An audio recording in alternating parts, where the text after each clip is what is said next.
बहुत important topic manufacturing industries, geography की 6th chapter है, ठीक है। और हमेशा की तरह एनसीईआरटी जो चैप्टर स्टार्ट करता है वो एक शॉर्ट स्टोरी के साथ करता है। आप चाहो तो उसे पढ़ सकते हो, जिसमें कि ऑब्वियसली इंडस्ट्री मेड और हाथ से बनाए हुए जो चीज़ें होती हैं क्राफ्ट वगैरह, उनके बारे में कंपेयर करके एक स्टोरी छोटा सा बताया गया है। पर हम जब ये चैप्टर पूरी तरह से पढ़ेंगे, अच्छे से आगे बढ़ेंगे, तो आपको हर कंसेप्ट जो है वो क्रिस्टल क्लियर हो जाएगा। तो आप उसे पढ़ सकते हो, क्योंकि ये एग्जाम ओरिएंटेड हमारा चैप्टर रहता है, चाहे वो कोई भी एग्जाम हो, ठीक है। तो हम डायरेक्ट चैप्टर स्टार्ट करते हैं। सबसे पहले बात, मैन्युफैक्चरिंग इंडस्ट्रीज नाम है, तो मैन्युफैक्चरिंग एक्जैक्टली होता क्या है, ठीक है। तो सीधी सी बात है कि जहाँ पर बहुत ज़्यादा प्रोडक्शन होता है गुड्स का, ओके, लार्ज क्वांटिटीज़, और रॉ मटेरियल को ज़्यादा वैल्यूएबल प्रोडक्ट में कन्वर्ट किया जाता है, उसे मैन्युफैक्चरिंग कहते हैं। तो 2 पॉइंट आपको याद रखना है। एक ये कि प्रोडक्शन लार्ज क्वांटिटी में होगा, दूसरा ये कि एक ऐसा चीज़ जो कि वैल्यू में कम है, उसे हम कन्वर्ट करेंगे मोर वैल्यूएबल प्रोडक्ट में। फॉर एग्जांपल कि कॉटन अगर मुझे मार्केट में मिलता है, मैं उसे नेचुरली कल्टीवेट करता हूँ, पर मैं उस कॉटन को यूज़ करके क्लोथ्स बनाऊँगा, ठीक है ना, कपड़े बनाऊँगा, क्लोथ्स बनाऊँगा, मैनी अदर थिंग्स जो कि यूज़ होता है उसमें, तो वो मैन्युफैक्चरिंग कहलाएगा। मास प्रोडक्शन होना चाहिए और ज़्यादा वैल्यूएबल चीज़ आप बना रहे होगे, ठीक है, क्योंकि आप बहुत सारे इनपुट देते हो ना उसमें, तो चीज़ों की वैल्यू ज़्यादा होनी चाहिए। चलो अब हम आगे बढ़ते हैं। एग्जाम्पल्स, आप एनसीईआरटी के एग्जाम्पल्स पढ़ सकते हो। देखो एनसीईआरटी जो है ना वो बहुत इंपॉर्टेंट है, उसके एग्जाम्पल्स भी आपको ध्यान रखने चाहिए। बाकी एग्जाम्पल भी लिखोगे तो ऐसा नहीं कि मार्क कटेगा आपका, पर मैं ये बोल रहा हूँ कि आप चैप्टर से जितना रेलिवेंट रहो उतना अच्छा। जैसे शुगर, ठीक है, शुगर केन से बनता है, पेपर वुड से बनता है, ठीक है, आयरन और स्टील आयरन ओर से बनता है, एल्युमिनियम बॉक्साइट से बनता है, ठीक है। तो यहाँ आप देख रहे होगे कि जो भी चीज़ बन रहा है वो थोड़े कम वैल्यू वाली चीज़ से बन रहा है, और जब फाइनल प्रोडक्ट आता है उसकी वैल्यू ज़्यादा होती है। जैसे शुगर केन से ज़्यादा वैल्यू है ना उसकी, पेपर वुड से ज़्यादा वैल्यू है उसकी, समझ पा रहे हो, उसे मैन्युफैक्चरिंग कहते हैं, करेक्ट। तो देखो 3 सेक्टर में आप लोगों ने ऑलरेडी पढ़ा है क्लास 9th में, प्राइमरी, सेकेंडरी और टर्शियरी सेक्टर के बारे में। तो ये मैन्युफैक्चरिंग जो है इसका कोई लेना देना नहीं है नेचर के प्रोडक्शन से, यानी हम कह सकते हैं कि इसका कोई लेना देना नहीं है एग्रीकल्चर से, या ऐसा चीज़ जो प्राइमरीली कनेक्टेड है नेचर से नहीं है। ये तो प्योरली ह्यूमन मेड है ना, मैन मेड है, तो ये सेकेंडरी सेक्टर में आता है, ठीक है, ठीक है, समझ में आ गई बात। People employed in this secondary activities manufacture the primary materials into finished goods, वही चीज़ दोबारा लिखा हुआ है, ठीक है, करेक्ट। यहाँ हम सेकेंडरी सेक्टर की बात कर रहे हैं, क्लियर हो गया होगा। और ये सबसे इंपॉर्टेंट चीज़ क्या है ना, कि किसी भी कंट्री के डेवलपमेंट को उसके सेकेंडरी सेक्टर के डेवलपमेंट से जज किया जाता है, या उसको पैरेलल माना जाता है। अगर आप कंट्री में मैन्युफैक्चरिंग इंडस्ट्रीज ज़्यादा है, मैन्युफैक्चरिंग सेक्टर आपका मजबूत है, बैकबोन है आपका इंडस्ट्री का, वो तो सीधी सी बात है कि आपका माने इकोनॉमी का बैकबोन है, तो सीधी सी बात है कि आपका इकोनॉमी स्ट्रांग होगा ही होगा, करेक्ट। तो नेक्स्ट पार्ट जो इंपॉर्टेंट है वो ये है कि इंपॉर्टेंस ऑफ मैन्युफैक्चरिंग क्या है। ये एग्जाम में क्वेश्चन डायरेक्ट आ जाता है, ठीक है। तो मैं आपको इंपॉर्टेंट लाइंस को अंडरलाइन करके दिखा रहा हूँ, वो आप एज अ नोट भी बना सकते हो, और उसे या तो याद कर सकते हो, बुक से पढ़ो, कहीं से भी पढ़ो, चाहे नोट बनाओ चाहे बुक से पढ़ो, याद होना चाहिए। इसमें कोई इफ और बट नहीं होना चाहिए, नहीं तो आपको अपने मार्क के साथ कंप्रोमाइज़ करना पड़ जाएगा। बहुत ही स्ट्रेट एंड सिंपल बात है, ठीक है। समय भी आ चुका है मेहनत करने का, तो लग जाना चाहिए अभी आप लोगों को। देखो मैन्युफैक्चरिंग इंडस्ट्रीज सिर्फ एग्रीकल्चर को मॉडर्नाइज नहीं करता है, बल्कि डिपेंडेंस जो है पीपल का एग्रीकल्चरल इनकम में, उसको भी कम करता है। ये पूरा ही इंपॉर्टेंट है भाई, ये पूरा ही इंपॉर्टेंट है। मैन्युफैक्चरिंग इंडस्ट्रीज़ एग्रीकल्चर को सपोर्ट करता है। दूसरी बात, एग्रीकल्चरल इंडस्ट्री तो नहीं कहेंगे उसको, एग्रीकल्चर सेक्टर में जिन लोग काम करते हैं उनका डिपेंडेंस जो है ना सिर्फ एग्रीकल्चर सेक्टर से, उनको थोड़ा डिस्ट्रीब्यूट करता है। लोग जो पूरी तरह से पहले एग्रीकल्चर सेक्टर में डिपेंड करते थे, अब वो मैन्युफैक्चरिंग सेक्टर में जॉब करते हैं, तो बाहर जो है वो प्रेशर जो है वो एग्रीकल्चर सेक्टर पे वो तो कम हो रहा है। दूसरा जो इंपॉर्टेंट बात है, कई बच्चे मेरे को ऐसा लगता है कि इसमें कंफ्यूज हो रहे होंगे कि सर मैन्युफैक्चरिंग इंडस्ट्रीज़ किस तरह से एग्रीकल्चर इंडस्ट्रीज़ को सपोर्ट करता है। तो देखो आज के ज़माने में लोग जो है वो हर चीज़ के लिए मशीन्स यूज़ करते हैं, राइट, थ्रेसिंग के लिए, सोइंग के लिए, हार्वेस्टिंग के लिए। वो बात अलग है कि इंडिया के रिमोट प्लेसेस में ये प्रैक्टिस अभी भी पूरी तरह से प्रिवेलेंट नहीं है, लेकिन बाकी कंट्रीज़ में तो है, बाकी कंट्रीज़ में है, इंडिया में भी काफ़ी जगहों पे है। आप मशीन्स पे डिपेंड करते हो, फार्मर्स मशीन्स पे डिपेंड करते हैं, मशीन्स कौन बनाता है, मैन्युफैक्चरिंग इंडस्ट्रीज़ बनाते हैं, क्लियर है। तो ये पॉइंट तो वेरी मच क्लियर होगा आप लोगों को। सेकंड पॉइंट पे आते हैं। सेकंड पॉइंट ये कहता है कि industrial development is precondition for eradication of unemployment and poverty from our country. बस आप इतना याद कर लोगे तो वो भी काफ़ी है। हमारे देश से गरीबी और बेरोज़गारी, अनएम्प्लॉयमेंट एंड पॉवर्टी को दूर करने का एक गारंटी हो जाता है इंडस्ट्रियल डेवलपमेंट। अगर किसी देश में इंडस्ट्रियल डेवलपमेंट है, यानी कि उस देश में गरीबी और अनएम्प्लॉयमेंट ऐसा नहीं है कि एकदम ज़ीरो हो जाएगा, पर कुछ हद तक कम ज़रूर होगा, ये कहने का मतलब है, करेक्ट। चलो बढ़िया। It was also aimed at bringing down regional disparities by establishing industries in tribal and backward areas. Just a second. Yes. Industries in tribal and backward areas, मतलब हम रिमोट प्लेसेस में, ट्राइबल एरियाज़ में, backward areas में जाके industry बनाएंगे तो वहाँ का भी तो इकोनॉमी बढ़ेगा ना। ऐसे मैं जिस जगह को बिलोंग करता हूँ, मैंने देखा है कई सारे गाँव में जाके जब कोई प्लांट सेटअप कर देता है, देखो हर चीज़ के प्रोज एंड कॉन्स होते हैं, हम यहाँ प्रोज की बात कर रहे हैं, तो प्लांट सेटअप कर देता है तो उस जगह पर रोड कनेक्टिविटी बढ़िया हो जाता है, रोड कनेक्टिविटी बहुत ही अच्छा हो जाता है लोगों के लिए। वहाँ पर CSR भी तो होता है, आप लोग जानते होंगे, पढ़े लिखे बच्चे हो तो आप लोग तो जानते होंगे कि CSR क्या होता है। अगर नहीं जानते हो तो कोई बहुत बड़ी भूल नहीं हुई है आप लोगों से, कोई बात नहीं है। CSR क्या होता है?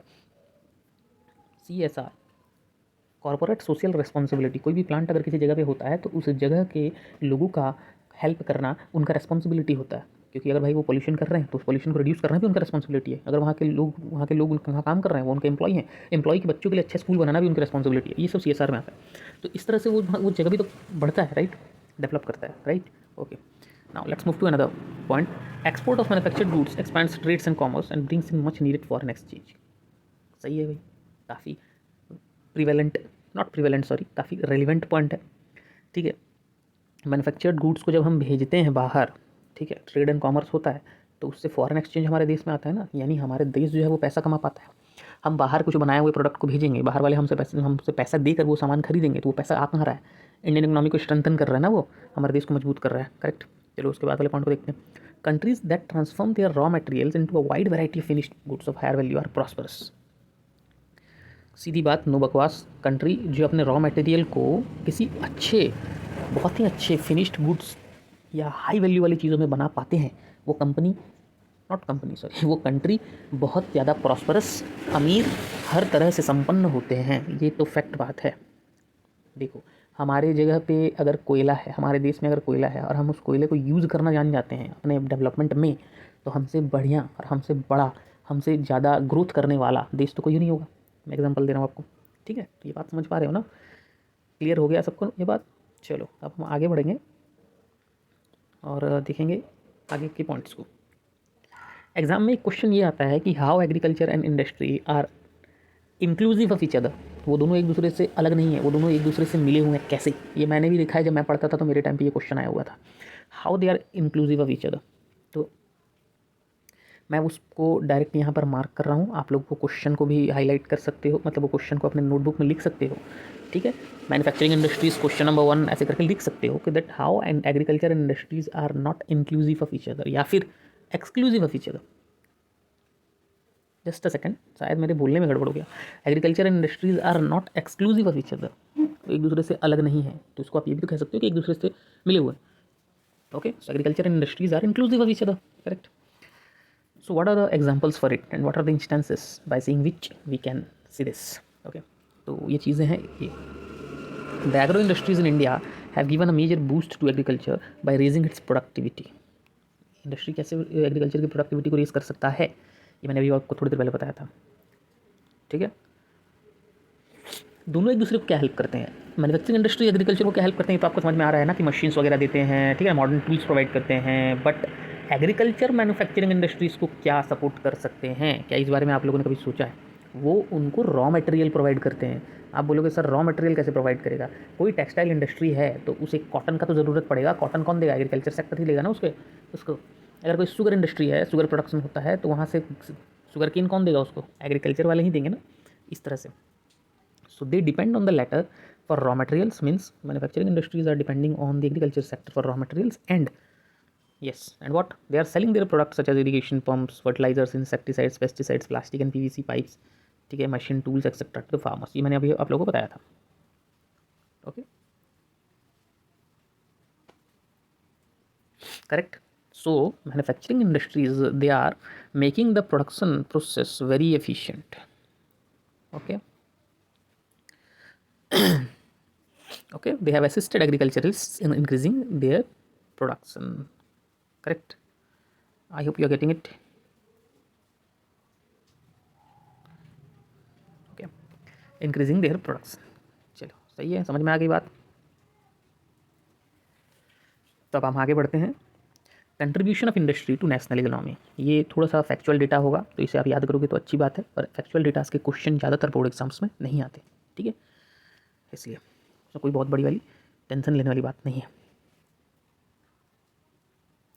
देखो, ओवर द लास्ट 2 डिकेड्स, और ये इस डिकेड की बात नहीं की जा रही है, ये बुक पुराना है, मैं पहले भी बता रहा हूँ आपको, ठीक है। The share of manufacturing sector has stagnated at 17% of GDP out of total 27% of the industry which includes 10% of mining, quarrying, electricity, gas etcetera. Total 27% में से 17% जीडीपी देता है कौन? Manufacturing industries. करेक्ट, जो कि कंपेयर करें तो बाकी कुछ कंट्रीज से कम है, ठीक है, ठीक है, ये कम है। पर सिंस 2003, मैंने आपको बताया था कि ये पुराना डेटा है, ठीक है, 2003 manufacturing of manufacturing is once again growing at a rate of 9 to 10% per annum. मैंने अच्छा खासा ग्रोथ कर रहा है, ठीक है, नॉट बहुत ज़्यादा नहीं, पर हाँ ठीक चलेगा, ठीक है। सो इकोनॉमिक्स उस समय प्रेडिक्ट करते थे कि मैन्युफैक्चरिंग जो है वो टारगेट पूरा करेगा अपने नेक्स्ट डिकेड में। अब देखो तो मैन्युफैक्चरिंग इंडस्ट्रीज ऑलरेडी अचीव कर दिया है बहुत कुछ जो उसे करना था। अब तो टर्शरी सेक्टर की बारी है, सर्विस सेक्टर जो है वो बूम पे है, ठीक है, समझ में आ रही है बात। So national manufacturing competitiveness council NMCC को सेटअप किया गया है इसी ऑब्जेक्टिव से कि वो मैन्युफैक्चरिंग सेक्टर को और मजबूत और स्ट्रेंथन करेगा। अब आ जाते हैं इंडस्ट्रियल लोकेशन में। इंडस्ट्रियल लोकेशन क्यों इंपॉर्टेंट है? आप हैपाजर्डली कहीं भी गए वहाँ टेंट वेंट तंबू वंबू गाड़ के बोले मैं यहाँ इंडस्ट्री बनाऊंगा, भाई ऐसे नहीं होता है, ठीक है। इंडस्ट्रियल लोकेशन एक प्रॉपर स्ट्रैटेजी के साथ होता है, ठीक है। उसमें कई सारी चीज़ों का ध्यान देना पड़ता है। तो आप पूछ सकते हो सर किन किन चीज़ों का ध्यान देना पड़ता है? उसमें रॉ मटेरियल की अवेलेबिलिटी कैसी है, लेबर कहाँ का है, लेबर चीप है कि नहीं वहाँ, कैपिटल भाई अपने पास जेब में पैसा है कि नहीं है, पावर है कि नहीं है, मार्केट है कि नहीं है। यहाँ पर पावर का मतलब वो मिनिस्ट्रियल पावर बाहुबली वाला सिस्टम नहीं है, पावर का मतलब एनर्जी, इलेक्ट्रिसिटी, करेक्ट। मार्केट कितना दूर है, इन सब चीज़ों का ध्यान देना पड़ता है, तब जाके एक मैन्युफैक्चरिंग इंडस्ट्री को सेटअप किया जाता है, करेक्ट। सॉरी। तो manufacturing activity tends to locate at the most appropriate place where all the factors of industrial location are either available or can be arranged at low cost. या तो उन्हें available होना चाहिए, अब भाई अवेलेबल ना भी हो तो चीपली मिल जाने चाहिए, ठीक है। क्लियर हो गई बात, सबको समझ में आ गया।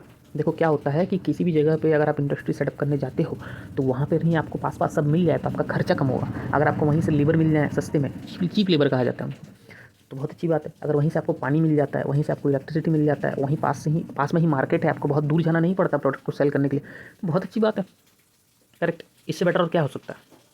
पर ऐसा मिलता नहीं है कई जगह, तो इसलिए आप देखोगे कि जहाँ मिल जाता है ना वहाँ पर कंपनीज़ का भीड़ लग जाता है। जैसे मैं जिस जगह को बिलोंग करता हूँ, मैं बार बार ये वर्ड आप लोगों को बोलता हूँ तो आप भी पक गए होंगे कि सर बार बार बोलते हैं, मैं झारसुगुड़ा डिस्ट्रिक्ट को बिलोंग करता हूँ, उड़ीसा का, ठीक है, जो कि अपने आप में एक इंडस्ट्रियल कैपिटल है। क्यों? क्योंकि यहाँ पर कई सारे जो हैं वो पावर प्लांट्स हैं, वो पावर देते हैं इंडस्ट्रीज़ को। यहाँ नदी है पास में, ठीक है, उससे पानी मिल जाता है। यहाँ मार्केट भी है पास में, अगर नहीं भी है तो कनेक्टिविटी बहुत ही अच्छा है यहाँ से सभी मार्केट्स के लिए, ठीक है। तो इसलिए ये जगह अप्रोप्रिएट है, यहाँ कंपनीज़ की भीड़ लगी हुई है, इसलिए तो इंडस्ट्रियल कैपिटल है ना। मतलब समझ में आ रही है बात? तो जहाँ पर भी इंडस्ट्रियल एक्टिविटी होता है वहाँ अर्बनाइजेशन होता ही होता है, ये बहुत अच्छी बात यहाँ लिखी हुई है, ठीक है। ये लाइन में अंडरलाइन कर रहा हूँ, बहुत इंपॉर्टेंट है। Thus industrialisation and urbanisation go hand in hand. आप ऐसी जगह कहीं इंडस्ट्रीज़ नहीं देखोगे जहाँ पर सिर्फ और सिर्फ गाँव ही है। मैंने ही थोड़ी देर पहले कहा था कि गाँव में जाकर भी इंडस्ट्री सेटअप होते हैं, बिल्कुल सही बात है। पर इंडस्ट्री क्या करता है कि अपना एक छोटा सा टाउनशिप बना लेता है वहाँ पर, जहाँ उसके एम्प्लॉइज़ रहते हैं। कॉलोनीज़ जानते होगे आप लोग ना, बहुत लोगों के पेरेंट्स तो कॉलोनी में रहते होंगे, आपको बहुत सारे ऐसे बच्चे जो अभी वीडियो देखते होंगे वो कॉलोनीज़ में रहते होंगे। तो वो कॉलोनी या एक प्रॉपर टाउनशिप प्लांट सेटअप कर देता है, तो अर्बनाइजेशन वहाँ धीरे धीरे होने लगता है, क्योंकि उन प्लांट्स या उन कॉलोनी में रहने वाले लोगों के लिए वहाँ पर शॉप्स सेटअप होते हैं, एक प्रॉपर एक छोटा सा टाउनशिप हो जाता है, करेक्ट, ठीक है। फिर देखोगे कि वहाँ जो लोग रह रहे हैं उनको तो भाई बैंकिंग का भी ज़रूरत पड़ेगा, उनको इंश्योरेंस भी चाहिए, ट्रांसपोर्ट चाहिए, लेबर चाहिए, कंसल्टेंट चाहिए, फाइनेंशियल एडवाइस चाहिए to the industry. Just a second, ये थोड़ा सा मिस इंटरप्रेट हो गया लग रहा है, कोई बात नहीं है, पढ़ने में हड़बड़ी हो गई मुझको, हड़बड़ी का काम गड़बड़ी का होता है बच्चे लोग। Just a second, yes. तो ये आप लोग याद रखोगे, इंडस्ट्रियलाइजेशन और ऑर्गेनाइजेशन हैंड इन हैंड चलते हैं, ये तो भाई फैक्ट है। अब क्या है कि सिटी क्यों बनाया जाता है? सिटी इसलिए बनाया जाता है क्योंकि इंडस्ट्री को अपने लिए बैंकिंग भी तो चाहिए, अपने लिए इंश्योरेंस भी तो चाहिए, मैं इंडस्ट्री की बात कर रहा हूँ, लोगों की नहीं। ट्रांसपोर्ट भी तो चाहिए प्रॉपर, लेबर भी तो चाहिए, कंसल्टेंट्स चाहिए, फाइनेंशियल एडवाइस चाहिए, बहुत सारी चीज़ चाहिए इंडस्ट्री को। वो गाँव में थोड़ी होगा, ठीक है। गांव में कहाँ से बैंक लेके आएंगे, गांव में कहाँ से इंश्योरेंस एजेंट्स को पकड़ेंगे या प्रॉपर इंश्योरेंस प्रोवाइड करने वाली सर्विस कहाँ से लाएंगे? तो एक टाउनशिप सेटअप हो जाता है, अर्बनाइजेशन हो जाता है उस एरिया का, और वो एरिया ओवरऑल डेवलप करता है और वहाँ ये सारी फैसिलिटीज़ अपने आप आती हैं, ठीक है। समझ में आ रही है बात? ठीक है, कई लोग बोलेंगे सर अपने आप कैसे आ जाएंगे? अपने आप आएंगे या गवर्नमेंट उस इंडस्ट्री को सपोर्ट करेगा, तो गवर्नमेंट से भी तो कुछ कोऑर्डिनेशन मिलता है ना उनको, ठीक है।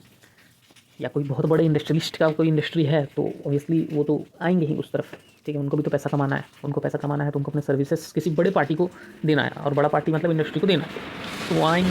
करेक्ट है, बात क्लियर कट समझ में आ रही है? नहीं समझ में आ रही होगी तो वीडियो को बैक करके आप दोबारा देख लेना, पर बात समझना बहुत ज़रूरी है। देखो सोशल स्टडीज़ जितना रट्टा मारोगे उतना आप ठीक तो कर रहे हो, पर कहीं ना कहीं आप रिस्क पे जाते हो, क्योंकि अगर आप भूल गए तो पूरा लिंकेज खत्म हो जाएगा आंसर का, ठीक है। इसलिए ध्यान देना। एग्जाम में क्वेश्चन ये भी आता है, मैंने ऑलरेडी बताया था, many industries they come together to make use of the advantages offered by the urban centres known as agglomeration economies. Agglomeration economies क्या होती हैं? जहाँ पे बहुत सारे इंडस्ट्रीज आते हैं उस जगह का लाभ लेने के लिए, उस जगह का फ़ायदा लेने के लिए, उसे एग्लोमरेशन इकोनॉमीज कहते हैं, ठीक है। आगे बढ़ें। करेक्ट। तो अगर आप देखोगे कि मुंबई, कोलकाता, चेन्नई, हाँ एक और जगह का नाम मिसिंग है यहाँ, कौन सा जगह का नाम मिसिंग है आप लोग मुझे कमेंट में बताना, क्योंकि 4 मेट्रो सिटीज़ है ना, ठीक है। तो इन सब जगहों पे इतना क्यों बढ़ गया लोगों का इकोनॉमी या इंडस्ट्रीज़ का सेटअप, या कोई भी इंडस्ट्री हो? आप बोलोगे कि सर क्या इंडस्ट्री, सब जगह तो एक ही तरह की इंडस्ट्रीज़ नहीं है, फिल्म इंडस्ट्री तो है मुंबई में, ठीक है। मेरे कहने का मतलब समझ पा रहे हो ना आप कि क्यों आखिर इकोनॉमी जो है उन जगहों का बढ़ गया? क्योंकि उन जगहों का कनेक्टिविटी बहुत ज़बरदस्त था। ब्रिटिशर्स जब आए तो वो चूज़ किए सूरत को सबसे पहले, क्योंकि ऑब्वियसली वो सी कोस्ट के पास है गुजरात में। मुंबई, फिर आप देखोगे तो कोलकाता सी पोर्ट के पास है, ठीक है, मैं ही बता देता हूँ, चेन्नई सी पोर्ट के पास है, ठीक है। तो मुंबई, कोलकाता, चेन्नई, एक और कौन सा मेट्रो सिटी है? दिल्ली, ठीक। लेकिन वो दिल्ली को अगर आप देखो तो वो मेट्रो सिटी जो है वो कोस्टल एरिया में नहीं है, इसलिए दिल्ली को अगर आप देखो तो वो बाद में हमारा कैपिटल बना, पहले नहीं बना, ठीक है। समझ में आ रही है बात? तो जो जो जगह जितना नज़दीक होंगे कनेक्टिविटी के मामले में कहें या किसी भी फैक्टर के मामले में, अगर हम कहते हैं कि जो जगह जो है वो बाकियों से बेटर होता है in any of the factor, either वो कनेक्टिविटी हो, आइदर वो पावर हो, आइदर वो लेबर अवेलेबिलिटी हो, कुछ भी हो, तो वो जगह जो है वो काफ़ी बढ़ जाता है, ठीक है ना। आप लोगों ने कोलकाता में जूट मिल्स के बारे में सुना होगा। जूट मिल, एक तो कोलकाता की मिट्टी जो है वो जूट मिल काफ़ी अच्छे से, वहाँ जूट जो है वो काफ़ी अच्छे से होते हैं, दूसरा वहाँ लेबर बहुत चीपली अवेलेबल हो जाते हैं, इसलिए जूट मिल आगे बढ़ा बहुत बहुत ज़्यादा है कोलकाता में। आप कभी कोलकाता जाओ तो वहाँ देख सकते हो। तो अब हम आगे बढ़ते हैं और इंडस्ट्री के बारे में देखते हैं कि एग्जैक्टली क्या क्या चीज़ें ज़रूरी होती हैं इंडस्ट्री सेटअप में, क्या उसका एग्जैक्टली एक फ्लो चार्ट है वो आपको यहाँ देखने को मिल जाएगा। जैसे सबसे पहला चीज़ जो है वो इनपुट है। आप इनपुट क्या क्या दे रहे हो, रॉ मटेरियल्स दे रहे हो, ठीक है, या पार्ट्स दे रहे हो, वो डिपेंड करता है ना किस इंडस्ट्री की बात करें हम। फैक्टर्स ऑफ प्रोडक्शन तो हमारा इनपुट है ही, जैसे हम लैंड का इनपुट है हमारा, लेबर है, कैपिटल है, एंटरप्रेन्योर है, इंफ्रास्ट्रक्चर है, ये सब हमारे इनपुट्स हैं। फिर उसके लिए हमको ट्रांसपोर्ट चाहिए, ठीक है। आप ये सब फैक्ट्री से, आपका जहाँ इंडस्ट्री सेटअप है वो आप फैक्ट्री की तरफ जाते हो, या फैक्ट्री में जब जाते हो या चीज़ों को ले जाते हो रॉ मटेरियल्स को फैक्ट्री में बनाने के लिए, तो ट्रांसपोर्ट से जाते हो। फिर उस फैक्ट्री से आपका जो भी चीज़ बनता है उसे आप आउटपुट, यानी आपके जो प्रोडक्ट्स हैं वो निकलते हैं, वो प्रोडक्ट्स को फिर आप ट्रांसपोर्ट की हेल्प से मार्केट में ले जाते हो, तब जाके तो सेल करोगे ना। मतलब ट्रांसपोर्ट का कितना रोल है देख रहे हो आप। फिर ट्रांसपोर्ट के थ्रू आप मार्केट में ले जाते हो, मार्केट से जो आपको मनी मिलता है वही मनी जो है आपका अर्निंग है, ठीक है। और यहाँ अगर आप देखोगे तो यहाँ पर 2 एरो मार्क दिया हुआ है, यानी वही मनी जो है वो आप यूज़ करोगे और आप फिर आप इनपुट में लगाओगे, ठीक है। वही मनी आप यूज़ करोगे और आप इनपुट में लगाओगे। काफ़ी क्लियर कंसेप्ट है ये, बिज़नेस का यही तो कंसेप्ट है, हर जगह जहाँ भी बिज़नेस का देखो एक ही कंसेप्ट है। तो इसी मनी को आप दोबारा से उसमें लगाओगे और बीच का जो पैसा है वो आपका इनकम होगा, करेक्ट है। चलो आगे बढ़े। अब देखो सबसे बात की एक बात यहाँ पर लिख दिया है कि जो फैक्ट्री लोकेशन का जो डिसीजन है वो लो कॉस्ट पर डिपेंड करता है, लीस्ट कॉस्ट, जहाँ सबसे कम पैसा लगा, जहाँ सबसे कम सामान, कम खर्च में चीज़ें मिल गई, वो हमारा लोकेशन होगा काम खत्म। तो गवर्नमेंट पॉलिसीज़, स्पेशलाइज्ड लेबर, ये भी लोकेशन को काफ़ी हद तक इफेक्ट करते हैं। गवर्नमेंट पॉलिसीज़ के हिसाब से अगर मुझे एक पर्टिकुलर जगह में ज़्यादा सस्ता पड़ेगा तो मैं उस जगह को चूज़ करूँगा, राइट। काफ़ी आसान है। हाँ अब ये देखो, ideal location of an industry क्या होना चाहिए? Cost of production at site सही होना चाहिए, कम होना चाहिए। Cost of distribution of production, decision to locate factory at site, cost of obtaining raw materials at site, मतलब साइट जो साइट है हमारा उसको, उसमें जो रॉ मटेरियल्स को लाने का कॉस्ट है वो कम होना चाहिए, प्रोडक्शन का कॉस्ट कम होना चाहिए, डिस्ट्रीब्यूशन का प्रोडक्शन का कॉस्ट कम होना चाहिए, फैक्ट्री को लोकेट करने का उस पर्टिकुलर जगह पे, या decision to locate factory at site, अगर मैं उस फैक्ट्री को उसी साइट पे लोकेट करना चाहता हूँ तो उसमें कॉस्ट कम लगना चाहिए। समझ पा रहे हो ना? अगर तुम ऐसे जगह पे फैक्ट्री सेटअप करना चाह रहे हो जहाँ पर कि वो पहाड़ है, तोड़ ताड़ के पहाड़ को काट पीट के उसके बाद तुम उसमें फैक्ट्री सेटअप करोगे, तो मूर्ख। That's a foolish decision, that's a silly mistake. Okay, so decision to locate factory or whatever be the point in this, ideal location of an industry should justify and should satisfy as well all the points that are given here. Okay, correct, समझ में आ गई बात।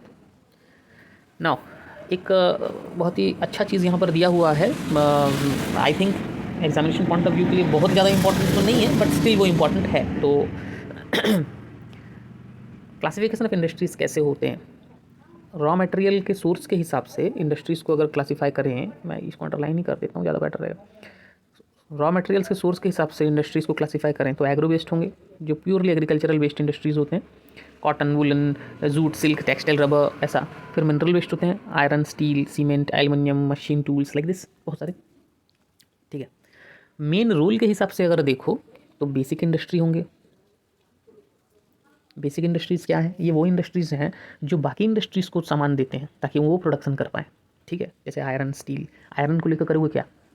Iron को लेकर factory से तुम करोगे क्या? उससे डंबल करोगे, एक्सरसाइज करोगे? नहीं, उसका कुछ यूज़ नहीं कर पाओगे। तो आयरन को वैसे जगहों पे सेंड किया जाता है जो फैक्ट्रीज़ या जो इंडस्ट्रीज़ उन्हें और यूजेबल फॉर्म में लाएँ, चाहे वो आयरन के डोर बनाएं, आयरन के कार के बॉडी पार्ट्स बनाएं, मैं एग्जांपल दे रहा हूँ आपको, तो उसे हम कहते हैं। ठीक है, दूसरा आ गया कंज्यूमर इंडस्ट्रीज़। कंज्यूमर इंडस्ट्रीज़ उसे कहते हैं जो ऐसे सामान को बनाते हैं जो डायरेक्टली कस्टमर्स या कंज्यूमर्स यूज़ कर पाते हैं। जैसे कोई भी चीज़ आप देख लो ना, कॉस्मेटिक्स का देख लो, कपड़े देख लो, डायरेक्टली यूज़ करते हैं वो, तो फिर बीच में और कहीं नहीं जाता। टूथपेस्ट बनाया, जैसे इसमें एग्जांपल दिया टूथपेस्ट का, शुगर का, पेपर का, फ़ैन का, और कहाँ जाएगा बीच में? कस्टमर से तो डायरेक्टली उसे खरीदेंगे ना। ठीक है, अब देखो, on basis of capital investment companies are और industries are divided into small scale industry and yes, small scale का उल्टा क्या होना चाहिए? लार्ज स्केल इंडस्ट्री, सीधी बात है। ठीक है, तो small scale industry is defined with reference to maximum investment. देखो क्या है यहाँ पर, allowed on the assets of a unit. ठीक है, तो स्मॉल स्केल इंडस्ट्रीज़ में मैक्सिमम 1 करोड़ का इन्वेस्टमेंट आप कर सकते हो। अगर आप 1 करोड़ से ज़्यादा का इन्वेस्टमेंट करते हो तो आप उसे स्मॉल स्केल नहीं कह सकते हो, वो लार्ज स्केल हो जाएगा। पता नहीं इसमें लार्ज स्केल क्यों नहीं दिया हुआ। ठीक है, तो आगे बढ़ते हैं। On the basis of ownership, ये भी इंपॉर्टेंट है बहुत। एक होता है पब्लिक सेक्टर, जो ऑब्वियसली गवर्नमेंट ओन्ड रहता है। कोई भी चीज़ आप देख सकते हो, पब्लिक सेक्टर के बैंक्स भी होते हैं, पब्लिक सेक्टर के कई सारे एजेंसीज़ होते हैं, पब्लिक सेक्टर के कई सारे अदर ऑर्गन्स होते हैं, जो जैसे प्लांट ही होते हैं, पावर प्लांट ही होते हैं, बहुत सारी चीज़ें होती हैं। फिर उसके बाद आते हैं प्राइवेट सेक्टर, जो कि एक इंडिविजुअल या उसके ग्रुप उसे ओन करते हैं, जैसे टिस्को, बजाज ऑटो, ठीक है, डाबर, ऐसे बहुत सारे इंडस्ट्रीज हैं। फिर एक होता है जॉइंट सेक्टर, ये गवर्नमेंट और वो इंडिविजुअल दोनों मिलकर चलाते हैं, जैसे ऑयल इंडिया। ठीक है, ठीक है, बहुत पब्लिक एंड प्राइवेट उसके ओनर्स हैं, ऐसे बहुत सारे हैं। ठीक है, आप नाम सर्च भी कर सकते हो। कोऑपरेटिव सेक्टर इंडस्ट्रीज, जो किसी एक कोई उसको मतलब कोई एक इंसान उसे ओन नहीं करता, कोऑपरेटिव सोसाइटीज़ ओन करते हैं, या कोऑपरेटिव या लोगों का एक ग्रुप होता है जो इसे ओन करता है। करेक्ट, तो आइदर उसमें जो रॉ मटेरियल सप्लाई कर रहा है, जो अपना पैसा लगा रहा है, ऐसे वो लोग अपने रिस्पॉन्सिबिलिटीज़ को बांट लेते हैं और कलेक्टिव ओनर बन जाते हैं, और जैसे पैसा मिलता है तो आपस में शेयर करते हैं, ये कोऑपरेटिव से। ठीक है, तो किसी एक का नहीं होता। ये समझ में आ गया? मेरे ख्याल से सब कुछ समझ में आ गया होगा। एग्जांपल यहाँ पर दिया हुआ है, sugar industry in Maharashtra, the coir industry in Kerala, तो आप उसे पढ़ सकते हो, बहुत ज़्यादा डिटेल में इसके अंदर नहीं जाना अभी। ठीक है, based on bulk and weight of raw material also हमारा जो इंडस्ट्रीज़ हैं वो डिफ्रेंशिएट किए जाते हैं। जैसे हैवी इंडस्ट्रीज़ आयरन स्टील से डील करते हैं, लाइट इंडस्ट्रीज़, ठीक है, जैसे इलेक्ट्रिकल गुड्स हो गया, इलेक्ट्रॉनिक्स हो गए, ये सब लाइट इंडस्ट्रीज़ हैं। करेक्ट, चलो अब आते हैं हम एग्रो बेस्ड में। उसके पहले एक एक्टिविटी है, आप इजीली मेरे ख्याल से अगर आप इसको भी देख रहे हो अच्छे से क्लास को, इजीली आप इसे क्लासीफाई कर सकते हो bulk and weight of raw material के अकॉर्डिंग। ठीक है, चलो आगे बढ़ते हैं। एग्रो बेस्ड इंडस्ट्रीज़ कौन कौन से हैं? एग्रो बेस्ड इंडस्ट्रीज़ का मतलब ये हो गया वो इंडस्ट्रीज़ जो एग्रीकल्चरल रॉ मटेरियल्स पे बेस्ड हैं या एग्रीकल्चरल प्रोडक्ट्स पे बेस्ड हैं, जैसे cotton, jute, silk, woollen, textile, sugar, edible oil, etcetera. ठीक है, और भी आप इसमें ऐड ऑन कर सकते हो। करेक्ट, तो अब हम देख रहे हैं कि टेक्सटाइल इंडस्ट्रीज़ में कैसे क्या होता है। तो पहले टेक्सटाइल इंडस्ट्रीज़ के बारे में जान लेते हैं, एग्जैक्टली है क्या और किस तरह से काम होता है। इंडियन इकोनॉमी में टेक्सटाइल इंडस्ट्रीज़ बहुत इंपॉर्टेंट है, क्योंकि इंडस्ट्रियल प्रोडक्शन में बहुत हेल्प किया है। क्योंकि सबसे पहले इंडस्ट्रीज जो सेटअप होना शुरू हुए थे वो टेक्सटाइल इंडस्ट्रीज़ हुए थे, कॉटन इंडस्ट्रीज़ हुए थे जो मुंबई में। At that time it was Bombay. Okay, तो ये सबसे self reliant, self depending industry है, ज़्यादा किसी और से मदद लेता नहीं, खुद से ही रॉ मटेरियल रेंज करना, खुद से ही प्रोडक्शन करना, मार्केट भी आसपास ही मिल जाते हैं, ठीक है। तो इसका वैल्यू चेन जो कहते हैं ना, काफ़ी कंप्लीट है। It is only industry in the country which is self reliant and complete in the value chain, ठीक है। सबसे पहला टेक्सटाइल इंडस्ट्रीज़ में नाम आता है कॉटन टेक्सटाइल्स का, जो कि मैंने ऑलरेडी आप लोगों को बताया काफ़ी पुराना है, 18th सेंचुरी तक इसका हिस्ट्री गया हुआ है, ठीक है, करेक्ट है। ठीक है, तो इसका हिस्ट्री 18th सेंचुरी तक गया हुआ है, क्योंकि पावर लूम्स जब से आना शुरू हुए, ब्रिटिशर्स जो है वो पावर लूम्स या मॉडर्न मशीन्स, मॉडर्न तो नहीं कह सकते इन द सेंस कि सेमी ऑटोमेटिक मशीन जब लेकर आने लगे, तो यहाँ पर जो लोग अपने हाथ से सिलाई बुनाई कढ़ाई करते थे उनको बड़ा दिक्कत होने लगा, वो बेचारे कहाँ से कम्पीट कर पाएंगे, ठीक है। तो प्रॉब्लम क्या हुआ, our traditional industries suffered a setback during the colonial period because they could not compete with the milk-made cloth from England. Quite obvious, it's quite obvious. ठीक है, पर धीरे धीरे कॉटन टेक्सटाइल इंडस्ट्रीज सेटअप होने लगा, कहाँ कहाँ पर, महाराष्ट्र गुजरात में, क्योंकि यहाँ ब्लैक सॉइल ज़्यादा मिलते हैं ना, तो कॉटन प्रोडक्शन ज़्यादा होता है, आप लोग पढ़े होगा ना इसको, ठीक है। यहाँ पर रॉ मटेरियल इजीली अवेलेबल है, मार्केट सही है, ट्रांसपोर्ट भी है, पोर्ट फैसिलिटीज़ है, मैंने ऑलरेडी कहा था कि सी के पास है तो ट्रांसपोर्ट फैसिलिटीज़ तो होगा ही, लेबर है, मॉइस्ट क्लाइमेट है, वही क्लाइमेट है जो कॉटन को सपोर्ट करता है, ठीक है। समझ में आ गई ये बात सभी को, चलो ठीक है। तो इस इंडस्ट्री का क्लोज लिंक्स है किससे, with agriculture and provides a living to farmers, cotton boll pluckers, workers engaged in ginning, spinning, weaving, कितने लोगों को रोटी देता है ये, यानी खाने के लिए रोजगार देता है ये, आप देख सकते हो, क्योंकि बहुत सारे लोग इसमें एंगेज रहते हैं ना, डाइंग करने वाले, डिजाइनिंग, पैकेजिंग, टेलरिंग, सीविंग, बहुत सारे, ठीक है। चाहो तो इसे अंडरलाइन कर सकते हो, क्योंकि बहुत इंपॉर्टेंट है, मुझे तो काफ़ी सही लगता है, क्योंकि ये कई सारे ऐसी लेडीज़ हैं जिनको लगता है कि उन्होंने लाइफ में कुछ नहीं किया, या उनका हस्बैंड नहीं है, उनको घर से निकाल दिया गया, उनके फादर मदर भी नहीं है, उनको कोई सपोर्ट नहीं है, तो वो इस इंडस्ट्री भी में आसानी से ज्वाइन करके अपने सेल्फ रेस्पेक्ट अर्न करती हैं, साथ ही साथ मनी भी अर्न करती है, ठीक है, करेक्ट है, समझ में आ गई बात सभी को। बाकी इतना डिटेल में जाने का आपको जरूरत नहीं है कि spinning continues to be centralised in Maharashtra, Gujarat, Tamil Nadu, weaving is highly decentralised to provide scope for incorporating service, इतना नहीं है, आप इतना याद कर लो कि स्पिनिंग, वीविंग, इस तरह के जितने काम होते हैं वो अकॉर्डिंगली जगह के हिसाब से अलग अलग जगहों पर ज़्यादा पॉपुलर हैं, या उनको डिसेंट्रलाइज कर दिया जाता है। आप इस वर्ड का मतलब जानते हो कि इस वर्ड का मतलब क्या है, डिसेंट्रलाइज्ड। किसी भी चीज़ को एक ही सेंटर पे कंसंट्रेट नहीं करना। मान लेते हैं कि अगर कोई एक काम एक पॉइंट पे हो रहा है, जैसे मैं एक फॉर एग्जांपल बता रहा हूँ आपको, कि अगर एक इस टेक्सटाइल इंडस्ट्री का एक काम जम्मू कश्मीर में हो रहा है, तो दूसरा काम गुजरात में हो रहा है, तीसरा काम उड़ीसा में हो रहा है, चौथा काम आंध्र प्रदेश में हो रहा है, इसको डिसेंट्रलाइजेशन कहते हैं। बाद में फाइनल प्रोडक्ट एक जगह बना दिया जाएगा मिला के सबको, ठीक है, इस तरह से काम होता है, करेक्ट है। चलो, India has world class production in spinning, but weaving supplies low quality of fabric as it cannot use much of high quality yarn produced in the country, ठीक है। समझ में आ रही है बात किस तरह से ये क्यों लिखा गया है। Weaving supplies low quality of fabric, weaving से हमको फैब्रिक जो मिलता है वो लो क्वालिटी का होता है, क्योंकि हाई क्वालिटी यार्न जो देश में होता है कई सारे एक्सपोर्ट हो जाते हैं, इसलिए सारा तो हम यूज़ नहीं कर सकते, ठीक है। तो वही सब चीज़ें यहाँ पर दिया है, एक बार आप पढ़ लोगे क्लियर हो जाएगा, लाइन बाय लाइन रट्टा मारना याद करने का आपको ज़रूरत नहीं है, ओवरऑल आइडिया रखो, दिमाग लगाओ, आसानी से हो जाएगा। खादी का नाम जब भी सुनोगे तो इतना याद रखना कि खादी जो है वो गाँव के लोगों को बहुत सपोर्ट करता है, क्योंकि गाँव के लोग as a cottage industry khadi production, मतलब खादी से चीज़ें बनाते हैं, आज भी बनाते हैं, ठीक है। तो वो एक तरह का कॉटेज इंडस्ट्री है, करेक्ट है। चलो,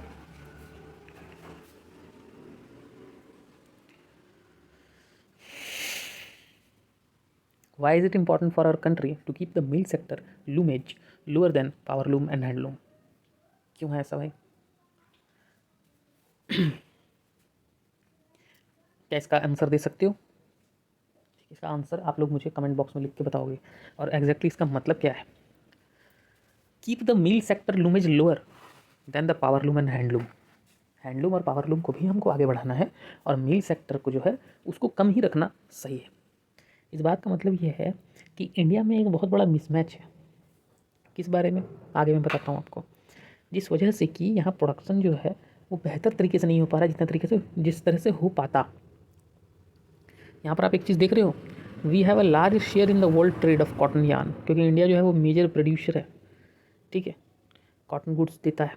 USA, UK, Russia, France, East European countries, Nepal, Singapore, ये सब, जापान, बहुत सारे मेजर कंट्रीज़ को देता है।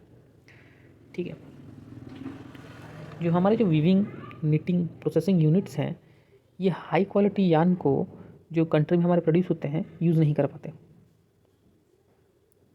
क्यों नहीं यूज कर पाते? कुछ मेजर फैक्ट्रीज़ हैं हमारे देश में, ऐसा नहीं है, ठीक है, जो इस तरह की चीज़ों को मतलब कि यूज़ कर सकते हैं, जिनके अंदर पोटेंशियल है कि वो इस तरह के यूज़ कर सकते हैं। ठीक है। पर उनका जो काम करने का, या हम कह सकते हैं कि उनका जो, सही बात है, उनका जो वर्क करने का, काम करने का जो तरीका है काफ़ी डिसेंट्रलाइज्ड है या फ्रेगमेंटेड है, टुकड़ों में बटा हुआ है, स्मॉल यूनिट्स में। ठीक है। तो ये लोकल मार्केट्स को ज़्यादा हैंडल करते हैं। लार्ज स्केल में ये प्रोडक्शन और लार्ज स्केल में ये चीज़ों को बनाकर बेचना को प्रेफर कम करते हैं, बल्कि कॉटन को ही बाहर देशों में भेज देना ज़्यादा प्रेफर करते हैं। ठीक है। तो यहाँ पर देख सकते हो उसके रिजल्ट्स क्या है। Many of our spinners export cotton yarn while apparel garment manufacturers have to import fabric. अपने देश में इतना अच्छा कॉटन होने के बावजूद जो है वो कॉटन इंडस्ट्रीज़ वाले या कॉटन प्रोडक्शन वाले जो हैं वो कॉटन को एक्सपोर्ट कर देते हैं दूसरे कंट्रीज़ में, और हमारे देश में जो टेक्सटाइल प्रोडक्शन करते हैं, जो फैब्रिक प्रोडक्शन करते हैं, उनको इम्पोर्ट करवाना पड़ता है। इनके बीच जो ये मिसअंडरस्टैंडिंग है, मिसअंडरस्टैंडिंग नहीं कह सकते, इनके बीच जो ये मिसमैनेजमेंट है, ठीक है, ये मिसमैच है, इसकी वजह से ही मेजर ड्रॉबैक लगता है इस इंडस्ट्री को। ठीक है। अब आ जाते हैं नेक्स्ट टॉपिक में। तो नेक्स्ट टॉपिक हमारा ये कहता है, why is it important for us to improve our weaving sector instead of exporting yarn in large quantities. Yarn को इंपोर्ट करने से ज़्यादा बेहतर है, इस कंट्री के हिसाब से, अपने देश के हिसाब से देखें तो हम तो एक्सपोर्ट करते हैं ना, तो यार्न को एक्सपोर्ट करने से ज़्यादा इंपॉर्टेंट ये क्यों है कि हम अपने वीविंग सेक्टर को इम्प्रूव करें। ये किस लिए है, ये मतलब कि ज़रूरी इसलिए है कि हम तो बहुत अच्छा क्वालिटी का कॉटन प्रोड्यूस करते हैं, पर फिर भी हमको इंपोर्ट करवाने का फीलिंग आता है कि भाई इंपोर्ट करा लेना चाहिए, हमारा ज़रूरत पूरा नहीं पड़ता है। ठीक है। तो अगर हम अपने वीविंग सेक्टर को इम्प्रूव कर लेंगे, जो भी वीविंग के अंदर जो भी चीज़ आते होंगे उसको अगर हम इम्प्रूव कर लेंगे, तो हमारा प्रॉब्लम तो सॉल्व हो जाएगा, क्योंकि अच्छे कॉटन तो हमारे देश में मिलते हैं, और साथ ही वीविंग सेक्टर भी इम्प्रूव हो जाएगा, तो हम सेल्फ रिलायंट हो जाएंगे, हमको किसी चीज़ का ज़रूरत नहीं पड़ेगा। समझ में आ रहे हो, मन में समझ में आ रहा है। पर दिक्कत क्या है ना, हमारे देश में पावर सप्लाई एरेटिक है। एरेटिक में मीन्स नॉट कंटिन्यूस। ठीक है। मशीनरीज जो है ऑब्सोलीट है, उनको अपग्रेड करने की ज़रूरत है। ठीक है। तो आप लोग समझ रहे हो कि यहाँ पर लिखा हुआ है directly machine need to be upgraded. बहुत ही सिंपल सी चीज़ लिखी हुई है। Okay, now just a second. Okay,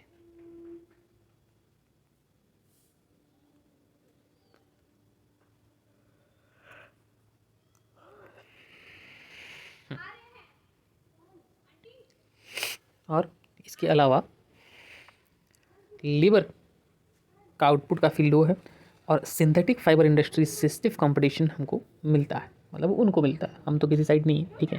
तो क्योंकि सिंथेटिक इंडस्ट्रीज़ आ गए मार्केट में, तो वो जो हमारे जो इस तरह के चीज़ होते हैं ना, जो हमारा नेचुरल फैब्रिक है, उसको टफ कंपटीशन दे देते हैं वो।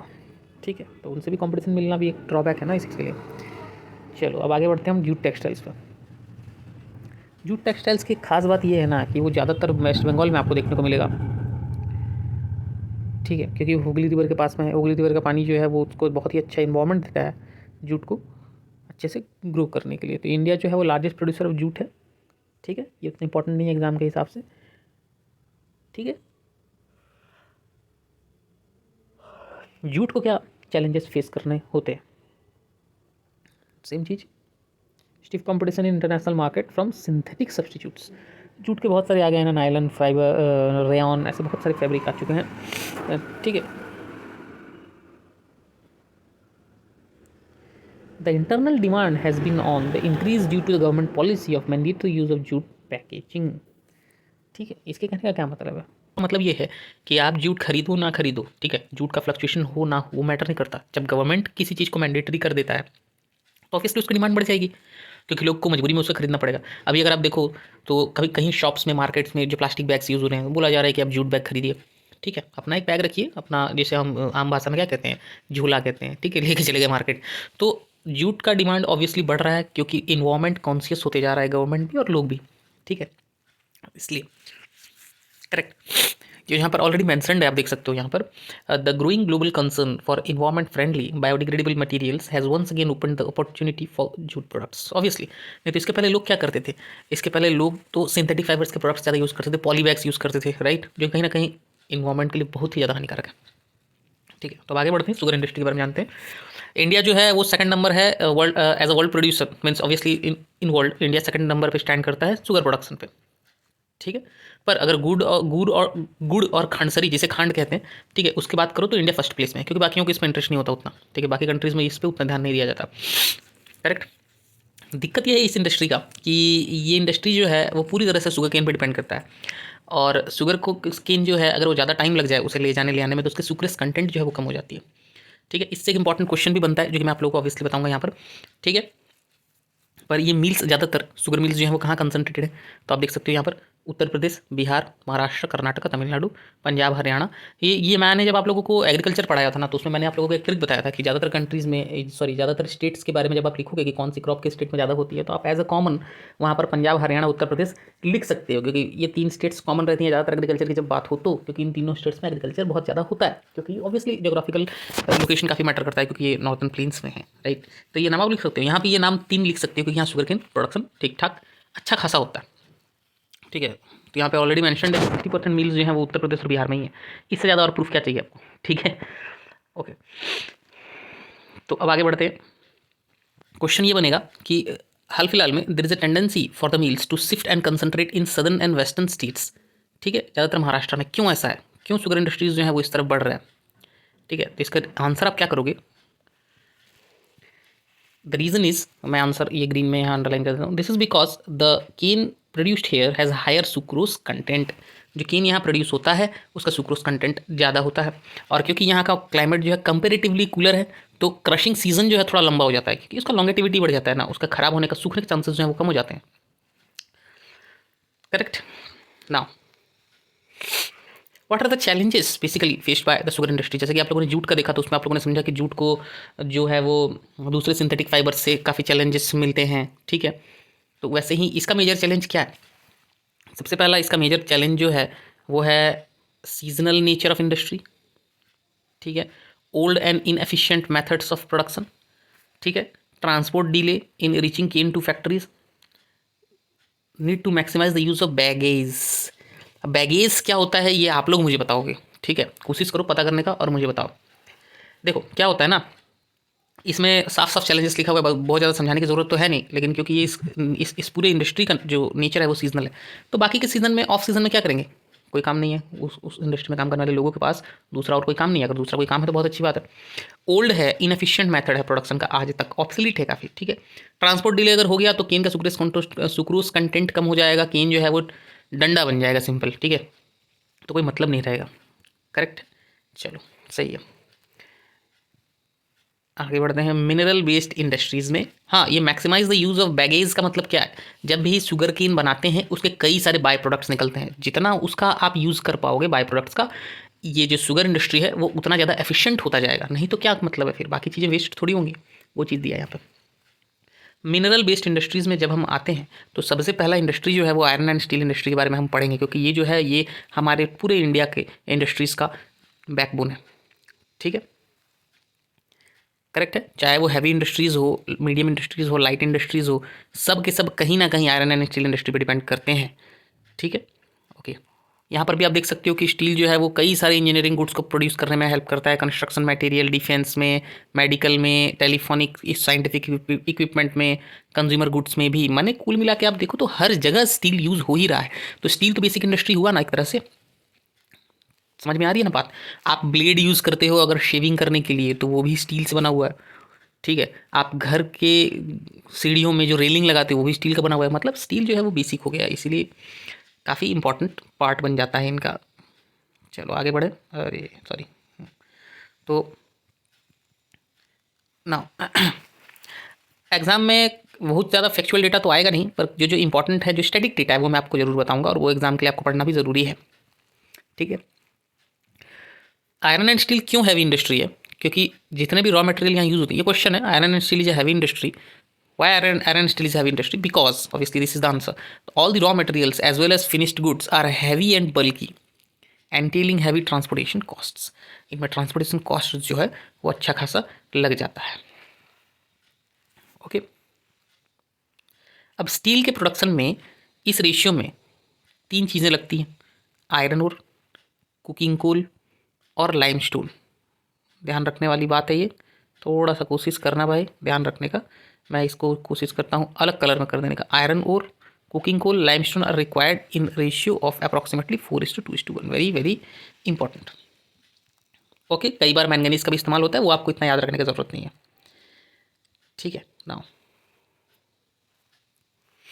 इसके बाद आगे बढ़ जाओ। जो चीज़ें इंपॉर्टेंट है वो पढ़ो। एक फ्लो बनाने के लिए चैप्टर पढ़ सकते हो कि हाँ मैंगनीज को कई बार यूज़ किया जाता है स्टील को हार्डन करने के लिए। ठीक है, ये लोकेटेड कहाँ होते हैं? ओके, ये लोकेटेड तो कहीं भी हो सकते हैं, काफ़ी ज़्यादा जो कहते हैं हम कि प्रेफरेबल लोकेशन जो होता है वो वहीं होता है जहाँ मार्केट हो। ये तो ऑलरेडी हमने चैप्टर के स्टार्टिंग में डिस्कस किया था। और अगर वो कहीं दूर पे लोकेट हो रहे हैं तो उनको भाई अच्छा खासा ट्रांसपोर्टेशन नेटवर्क या सिस्टम होना चाहिए ताकि वो मार्केट से कनेक्ट हो सके। The finished products also need an efficient transport network for their distribution to the markets and consumers. ठीक है, आपको जो है उन इंडस्ट्रीज़ को एक प्रॉपर ट्रांसपोर्ट नेटवर्क बनाकर देना होगा, तब जाके वो इंडस्ट्रीज फ्लरिश कर सकते हैं, आगे बढ़ सकते हैं और हेल्प में आ सकते हैं। तो 2018 में 2018 में 106.5 million tons of crude steel production हुआ इंडिया में, जो कि सेकंड है पूरे वर्ल्ड के क्रूड स्टील प्रोड्यूसर्स में। इंडिया जो है लार्जेस्ट प्रोड्यूसर है स्पॉन्ज आयरन का। ठीक है, और पर कैपिटा कंजप्शन जो है स्टील का was only around 70.9 kg per annum against the world average of 2 to 4.5 kg। यानी हम कंज्यूम तो ज़्यादा नहीं कर रहे, बहुत ज़्यादा कंजप्शन तो नहीं हो रहा, तो क्या होता होगा बाकी का आप लोग जानते होंगे। ये फैक्चुअल डेटाज हैं, ये आपको पूरा याद करने की कोई ज़रूरत नहीं है। करेक्ट। अब देखो मिनी स्टील प्लांट्स क्या होते हैं, छोटे होते हैं, नाम से पता चलता है। इलेक्ट्रिक फर्नेस होते हैं, इस तरह का हैवी फर्नेसेस नहीं होते हैं। तो ये भी आप एक बार ऐसे पढ़ लिए काम हो गया, बहुत ज़्यादा इसके अंदर डीप नहीं जाना है। स्टील प्रोडक्शन कैसे होता है ये इंपॉर्टेंट है। देखो सिंपल सी बात है कि आप रॉ मटेरियल को ट्रांसपोर्ट करोगे, प्लांट में लाओगे। ठीक है, यहाँ पर आयरन ओर को मेल्ट करोगे। Limestone is fluxing material which is added, माने आपको आयरन ओर में लाइमस्टोन ऐड करना है एज अ फ्लक्सिंग मटेरियल। ये हम बाद में डिस्कस करेंगे कभी कि फ्लक्सिंग मटेरियल क्या होता है, इस चैप्टर से कोई लेना देना नहीं है। जो इंप्यूरिटीज़ हैं, जो स्लैग हैं, उसे रिमूव कर दिया जाएगा। Coke is burn to heat the ore. ठीक है, अब उस ओर को गर्म किया जाएगा। अब ये जो मॉल्टन हो गया ना, गर्म होने के बाद तो ऑब्वियसली फर्नेस से तो मॉल्टन होकर मेटल्स निकलेंगे, मटेरियल्स, तो उनको मोल्ड में डाला जाएगा। उन मोल्ड को कहा जाता है पिग्स। आपने एक वर्ड सुना होगा पिग आयरन। ठीक है, पिग आयरन यहाँ लिखा हुआ है। Pig iron is further purified by melting and oxidising the impurities. ठीक है, मैंगनीज, निकल, क्रोमियम को ऐड किया जाता है, फिर रोलिंग, प्रेसिंग, कास्टिंग, फॉर्जिंग करके मेटल को शेप दिया जाता है। ये चारों नाम जो आप देख रहे हो ये मेटल को शेप देने वाले नाम है। तो आपको इस तरह से इन प्रोसेस को याद रखना है। आप लोग कीवर्ड से भी याद कर सकते हो। सबसे पहला कीवर्ड है ट्रांसपोर्टेशन करना, ब्लास्ट फर्नेस में डालना, मॉल्टन वाले को पिग आयरन में, पिग में जो मोल्ड है उसमें डाल के पिग आयरन बनाना, उसके बाद स्टील मेकिंग का प्रोसेस में लग जाना, फिर उसके बाद शेपिंग करना। तो इस तरह के कीवर्ड से भी आप पूरी तरह से इसे याद कर सकते हो, कोई बहुत बड़ा टास्क नहीं है ये। अब देखो यहाँ पर आयरन और स्टील प्लांट्स का लोकेशन दिया है, तो आप देखोगे एक चीज़ इस पार्ट में बहुत ज़्यादा लोकेटेड है। ठीक है, उड़ीसा में राउरकेला, जमशेदपुर का नाम तो बच्चा बच्चा जानता है, टाटा स्टील बहुत फेमस है। बोकारो ऑब्वियसली स्टील सिटी है झारखंड का। बर्नपुर, दुर्गापुर बंगाल में। भिलाई स्टील प्लांट काफ़ी फेमस है। विजयनगर ये भी फेमस है। विशाखापट्टनम ऑब्वियसली वो भी फेमस है। तो अब काफ़ी कम है ये, तो नाम आसानी से याद हो जाएगा, इसमें कोई कन्फ्यूज़न तो नहीं होना चाहिए।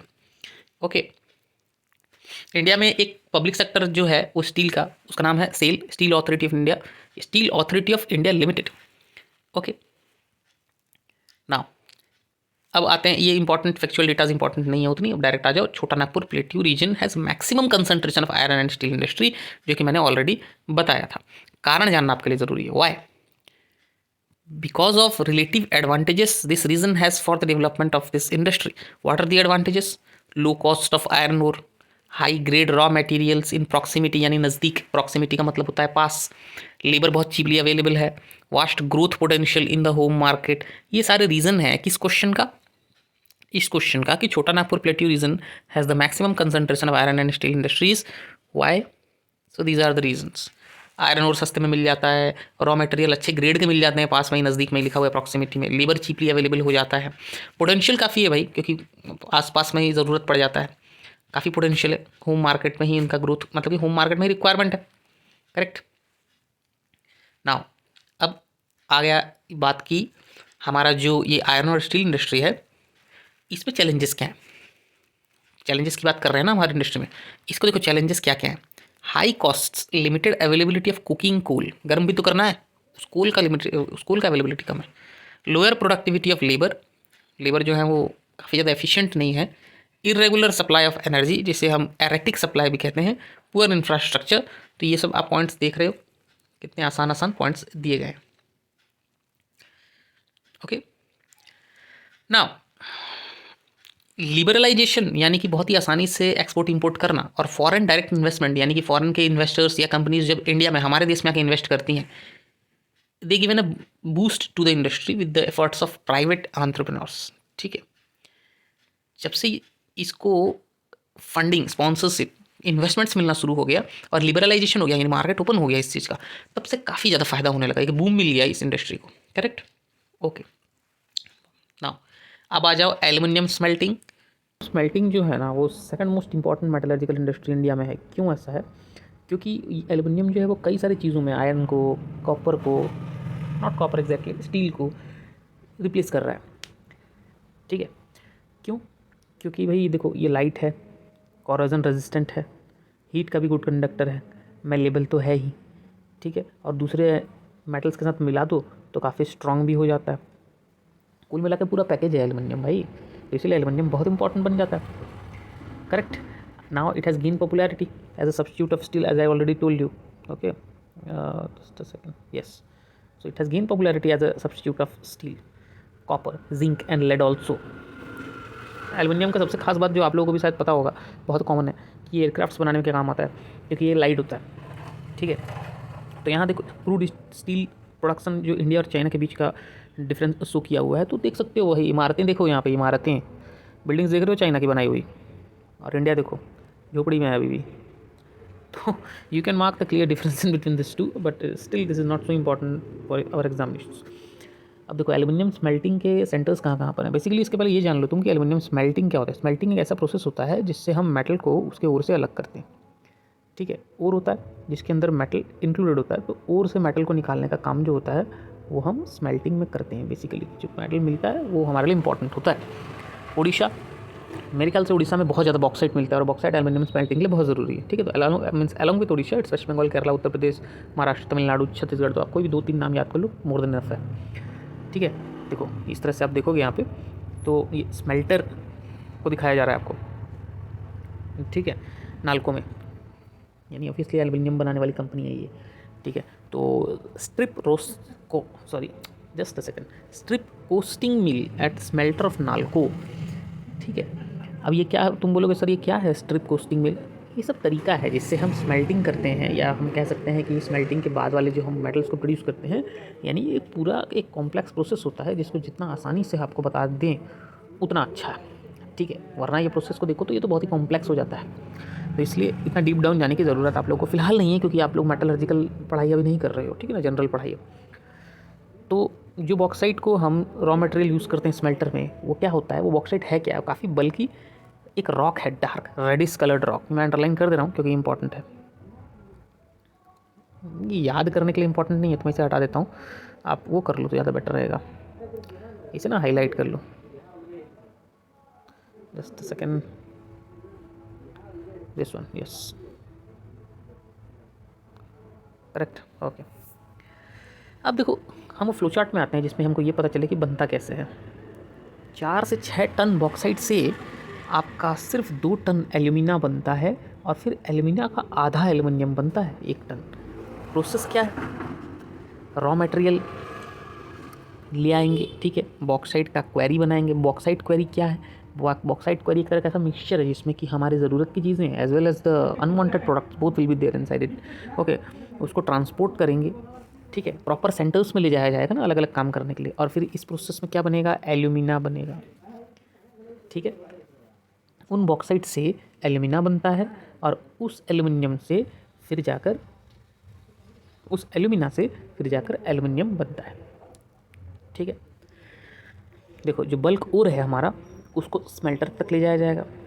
कैल्सिनेशन, रोस्टिंग, ठीक है, और तुम्हारा जो इलेक्ट्रोलिसिस, ये सब ऐसे प्रोसेस हैं जो तुम साइंस में पढ़े होगे राइट। और मेरे चैनल में भी मैंने बताया हुआ है रोस्टिंग क्या है, कैल्सिनेशन क्या है, मेटल्स को उनकी ओर से कैसे अलग करते हैं। ये जब तुम metals and non metals chapter पढ़ रहे थे साइंस में, तो उसमें क्लियरली मेंशन किया गया कैल्सिनेशन, रोस्टिंग, ये तरह के एक ऐसे प्रोसेस हैं जिसमें मेटल्स को अलग किया जाता है उनकी ओर से।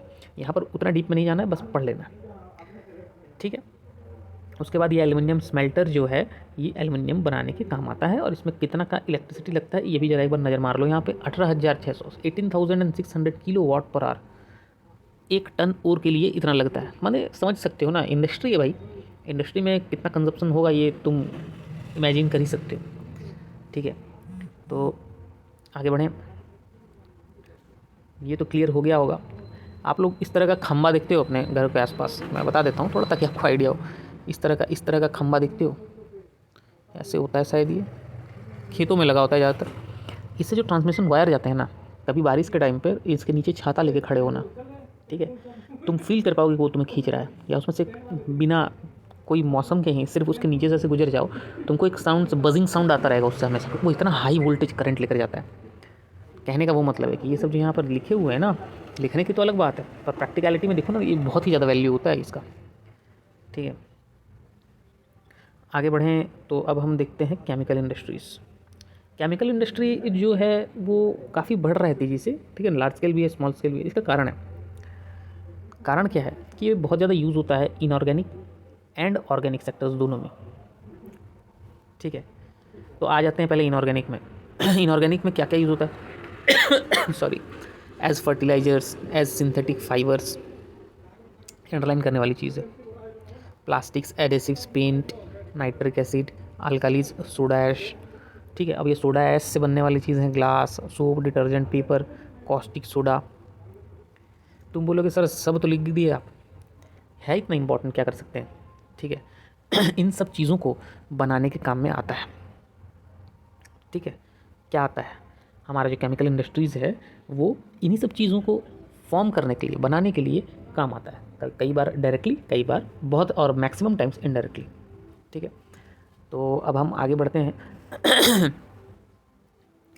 Now why do you think it is so, why it is so, what exactly is the question. क्यों इतना फैला हुआ इंडस्ट्री है ये। अब आ जात क्यों फैला हुआ है, देख ही रहे हो, जितना सामान तुम यूज़ कर रहे हो बहुत बड़ा पार्ट उसका जो है वो केमिकल इंडस्ट्रीज से आता है। अभी मैं ऑर्गेनिक का बता रहा हूँ आपको, यहाँ ऑर्गेनिक का देखो हालत क्या। ऑर्गेनिक केमिकल में पेट्रोकेमिकल्स आते हैं, इन पेट्रोकेमिकल से सिंथेटिक फाइबर बनता है, सिंथेटिक रबर बनता है, प्लास्टिक्स बनते हैं, डाइस्टफ्स बनते हैं, ड्रग्स बनते हैं, फार्मास्यूटिकल्स बनते हैं, मेडिसिन की बात हो रही है, ठीक है। खास बात जानने वाली ये है ना कि जो ऑर्गेनिक केमिकल प्लांट्स होते हैं ये ऑयल रिफाइनरीज़ के आसपास या पेट्रोकेमिकल प्लांट्स के आसपास ही होते हैं, ठीक है। हाँ, और एक खास बात जान लो, जो केमिकल इंडस्ट्री है वो खुद ही अपना सबसे बड़ा कंज्यूमर है। ये कैसे हो सकता है, ठीक है। देखो मैं क्या बताया था, कई बार डायरेक्टली यूज़ होते हैं, कई बार इनडायरेक्टली यूज़ होते हैं। बेसिक केमिकल जो प्रोसेसिंग पे जाते हैं वो और केमिकल्स बनाते हैं, ठीक है ना, वो और केमिकल बनाने के ही काम आते हैं, ठीक है, that are used for industrial application, agriculture directly, okay, या इन फॉर्म ऑफ एग्रीकल्चर, या directly for consumer markets. I hope आप लोग समझ रहे होंगे। जो बेसिक केमिकल्स होते हैं वो थोड़े से हाई लेवल के केमिकल को बनाने के काम आते हैं, या तो एग्रीकल्चर में यूज़ होते हैं या कंज्यूमर मार्केट्स में यूज़ होते हैं, ओके। फर्टिलाइजर इंडस्ट्री जो होता है वो बेसिकली नाम से ही आपको पता चलता होगा कि वो फर्टिलाइजर्स ये होता है, राइट। अब वो फर्टिलाइजर्स अलग अलग तरह के हो सकते हैं, जैसे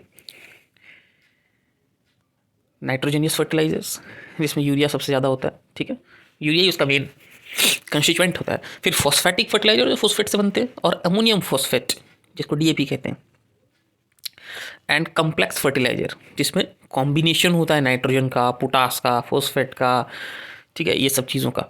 तो इतना क्लियर हो गया ना, ठीक है। पोटाश जो होता है वो अपने देश में नहीं होता, तो वो मैक्सिमम पार्ट जो है ना उसका, या हम कह सकते हैं पूरा का पूरा पोटाश ही जो यूज़ के लिए ज़रूरी होता है वो बाहर से हम इंपोर्ट करते हैं, ठीक है। चलो इतना काफ़ी है, इसमें और क्या जानना है, इतना तो ठीक है। इसमें किन किन जगहों पे इसके इंडस्ट्रीज स्कैटर्ड हैं, तो यहाँ पर तुम कोई खोजोगे, तुम्हारा जो ट्रिक है पंजाब उत्तर प्रदेश तो मिल गया, ठीक है। हरियाणा यहाँ नहीं है, कोई बात नहीं है, पंजाब उत्तर प्रदेश तो है। ये पार्ट में फर्टिलाइजर्स का लिख सकते हो। अच्छा, इस जगह पे फर्टिलाइजर का कैसे लिखोगे? देखो, कॉमन सेंस लगाओ, common sense always not so common, तो उसको यूज़ करना भी बहुत ज़रूरी है, क्योंकि जिन जगहों पे एग्रीकल्चर ज़्यादा होगा ऑटोमेटिकली उन जगहों पे फर्टिलाइजर्स का डिमांड भी तो ज़्यादा होगा, तो वहाँ पर तो होना चाहिए, ठीक है। दूसरे जो प्रोड्यूसर्स हैं उड़ीसा, राजस्थान, आंध्र प्रदेश, ठीक है, आंध्र प्रदेश, देखो महाराष्ट्र, आसाम, वेस्ट बंगाल, तो लगभग बहुत सारे स्टेट्स का नाम ये लिख दिया है। ये सब याद करने की ज़रूरत नहीं है, तुम इन स्टेट में से ना कोई भी 2-3 याद कर लो, काफ़ी है, ठीक है। तो मुझे नहीं लगता मुझे उसको अंडरलाइन करने की ज़रूरत है, बस आगे बढ़ो, हो गया। सीमेंट इंडस्ट्री में आ जाओ। सबको पता है सीमेंट किस काम में आता है, कंस्ट्रक्शन एक्टिविटी, ठीक है। House build, factory, bridges, road, airports, dams, अरे कुछ भी बनाओ, इतना स्पेसिफाई करने की जरूरत नहीं, कुछ भी बना रहे हो तुम उसमें सीमेंट का जरूरत तो पड़ेगा। ऑब्वियसली मैं कंस्ट्रक्शन की बात कर रहा हूँ, ठीक है ना। तो इस इंडस्ट्री में रॉ मटेरियल्स किस तरह के होने चाहिए? इन इंडस्ट्री में जो रॉ मटेरियल होने चाहिए वो काफ़ी बल्कि और हैवी होते हैं। किस तरह के रॉ मटेरियल होते हैं यहाँ पर? ये रहा, लाइमस्टोन, सिलिका, जिप्सम, इन सब चीज़ों से बनता है, ठीक है। कोल, इलेक्ट्रिक पावर जो है उसको ज़रूरत पड़ेगा, रेल ट्रांसपोर्टेशन भी ज़रूरत पड़ेगा, पर ये 3 चीज़ जान लो, लाइमस्टोन, सिलिका, जिप्सम, इन 3 चीज़ों से ये बनता है। अब आगे बढ़े। ज़्यादातर सीमेंट इंडस्ट्रीज जो हैं वो गुजरात में है। यहाँ पर एक वर्ड देख रहे होगे तुम, strategically located plants in Gujarat, यानी इनको जानबूझ कर गुजरात में बनाया गया है ताकि इनका गल्फ़ कंट्रीज से एक्सेस बहुत आसानी से हो। यानी गल्फ़ कंट्रीज़ का मतलब सऊदी अरब, ठीक है, उसमें और जो कंट्रीज़ आते हैं जैसे दुबई, इराक, ईरान वाले अलग हो गए, वो खैर जितने भी हैं वो सारे मैं मिला के बोल रहा हूँ। उन गल्फ़ कंट्रीज़ में एक्सेस सही हो, यानी कि समुद्र के रास्ते से आना जाना अच्छे से हो पाए। आजकल तो खैर फ्लाइट वगैरह भी है, तो अलग बात है, पहले नहीं था, इसलिए गुजरात में सेटअप ज़्यादा थे। First cement plant was setup in Chennai in 1904। Okay, clear. Again मैं इसको बोल रहा हूँ कि ये एग्ज़ाम के लिए मुझे नहीं लगता कि उतना इंपॉर्टेंट है, फिर भी एक बार आप देख सकते हो, या मैं इसे हाईलाइट कर देता हूँ ताकि आप लोगों को कन्फ्यूजन ना हो। The first cement plant was setup in Chennai in 1904। Information is obviously important, पर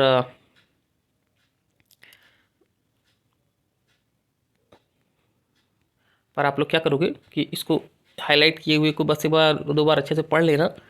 एग्ज़ाम के लिए बहुत ज़्यादा रट्टा मारने की ज़रूरत नहीं है, पर यहाँ एनसीईआरटी में है तो कोई भी चीज़ बेकार तो नहीं है। कंपैरिजन करते हैं हम, कौन सा चीज़ कम यूज़फुल है, कौन सा ज़्यादा यूज़फुल है, ठीक है। तो आगे बढ़ें। नाउ इसका डिमांड जो है मिडिल ईस्ट में, अफ्रीका, साउथर्न कंट्री, ये सब में ज़्यादा है। अच्छा, क्यों है ऐसा, क्यों लिखा है कि मिडिल ईस्ट में डिमांड ज़्यादा है? वहाँ हर चीज़ तो बन रहा है ना, वहाँ तो कंस्ट्रक्शन बेस्ड ही कंट्री है, कंस्ट्रक्शन करके नए नए बिल्डिंग्स वो बनाते हैं और टूरिज्म से कमाते हैं, उनके लिए वो मेन है, तो ऑब्वियसली उनको सीमेंट की ज़रूरत होगी। तो ये तो अगेन मैंने जो कहा अभी, कॉमन सेंस लगाओ, ये कॉमन सेंस वाली बात है, that's not an issue and that's not so big thing to understand. तो ये इंडस्ट्री जो है ये काफ़ी सही है in terms of production as well as export, ठीक है। अब क्या है कि इसके लिए चैलेंजेस क्या हैं और क्या क्या एफर्ट्स दिए जा रहे हैं, चैलेंजेस के बारे में तो यहाँ कहीं मेंशन नहीं किया गया है, ठीक है। पर एफर्ट दिया जा रहा है कि डोमेस्टिक डिमांड जो है वो जनरेट किया जाए and supply in order to sustain this industry, ठीक है। डोमेस्टिक डिमांड और डोमेस्टिक सप्लाई अगर हो जाए तो हमारा जो सीमेंट इंडस्ट्री है वो दूसरे कंट्रीज़ पर नहीं डिपेंड रहेगा, वो एक्सपोर्ट पर डिपेंड नहीं रहेगा, वो अपना सेल्फ सस्टेन करना यहाँ पर इंडिया में शुरू कर देगा, इसलिए यहाँ पर ये लाइन लिखा हुआ है, ठीक है। चलो आगे बढ़ें। ऑटोमोबाइल इंडस्ट्री, मुझे पता है कईयों को इसमें बहुत ज़्यादा इंटरेस्ट होता है, ऑटोमोबाइल इंडस्ट्री, ठीक है। क्या होता है ऑटोमोबाइल? आज मैं तुमको वर्ड का मीनिंग बताने वाला हूँ, ध्यान से समझना, ठीक है। ऑटो, अरे यार ये कैसे स्टार्ट हो गया? ऑटो का मतलब खुद से चलने वाला, और मोबाइल का मतलब जो एक जगह से दूसरी जगह जाए, जो खुद से एक जगह से दूसरी जगह जाता है उसे ऑटोमोबाइल कहते हैं। कई लोग जो है वो थोड़े मॉडर्न इंग्लिश को तो शो ऑफ करने के लिए ऑटोमोबाइल कहते हैं, जहाँ तक मुझे पता है ऑटोमोबाइल करेक्ट प्रोनाउंसिएशन है। खैर pronunciation is not important for अस, हमारा ओरल एग्जाम थोड़ी होने वाला है, हमारा तो रिटन एग्जाम होने वाला है, तो ठीक है ध्यान से समझना ऑटोमोबाइल के बारे में मैंने क्या बताया, ठीक है, अब आगे बढ़ें। ऑब्वियसली जो व्हीकल्स होते हैं वो इस सेक्टर में आते हैं और उसमें कई सारे मीन्स व्हीकल होते हैं, उनकी कैटेगरी अलग अलग होती है। ट्रक, बस, car, motorcycle, scooter, 3 wheeler, 4 wheeler, multi utility. आजकल तो स्पोर्ट्स यूटिलिटी व्हीकल का जैसे लगता है कि कोई बाजार में, मार्केट में मैंने हर कोई बना रहा है एसयूवी। ठीक है, और हर कार आजकल एसयूवी आ ही रही है, स्पोर्ट्स यूटिलिटी व्हीकल करके नाम देखे उसको बना दे रहे हैं। तो खैर वो अलग बात होगी। ठीक है ना। आफ्टर द लिबरलाइजेशन, जो मैंने कहा कि मार्केट जब ओपन हो गया, तो मार्केट के ओपन होने के बाद जब बाहर के कंपनीज इंडिया में आना शुरू किए, तो न्यू एंड कंटेम्प्रेरी मॉडल्स जब इंडिया में आने लगे, तो demand for vehicles in the market obviously stimulate हो गया।